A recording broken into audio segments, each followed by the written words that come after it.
द्रौपदी मुर्मू ने धर्मेंद्र प्रधान का इस्तीफा स्वीकार कर लिया है और प्रहलाद जोशी को शिक्षा मंत्रालय का प्रभार सौंपा गया है।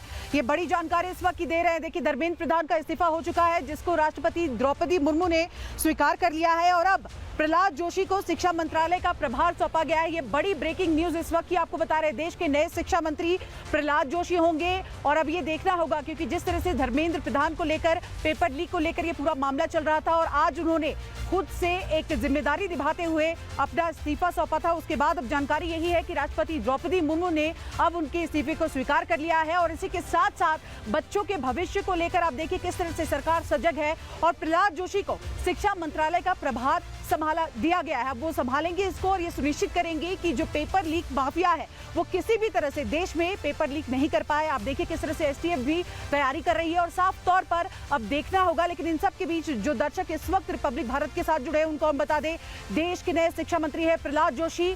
धर्मेंद्र प्रधान का इस्तीफा स्वीकार कर लिया गया है। राष्ट्रपति द्रौपदी मुर्मू ने ये इस्तीफा स्वीकार किया है और अब देखना भी होगा, क्योंकि लगातार इस पूरे मामले पर जमकर सियासत हुई। बार बार इस्तीफे की आड़ में आप देखिए जंतर मंतर पर प्रदर्शन भी किया गया और इन सब के बीच बार बार सरकार कार्रवाई कर रही थी। नीट पेपर लीक हुआ, उसके बाद री एग्जाम भी कराए गए, तमाम नीट के बच्चे क्वालिफाई भी हुए, लेकिन छात्रों की आड़ में देश में अराजकता फैलाने की कोशिश की गई, जंतर मंतर पर जमकर प्रदर्शन किया गया।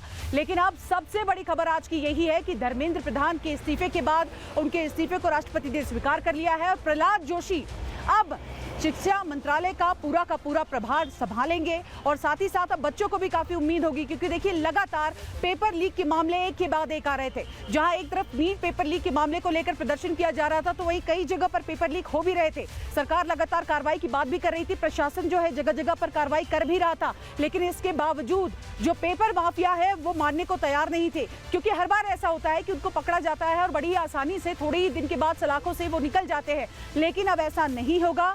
कानूनी तौर पर अब ये लड़ाई बहुत बड़ी हो चुकी है, इन पर शिकंजा कसा जाएगा और बड़े से बड़ा प्रहार किया जाएगा। लेकिन बड़ी जानकारी यही, धर्मेंद्र प्रधान का इस्तीफा जो है वो स्वीकार कर लिया गया है।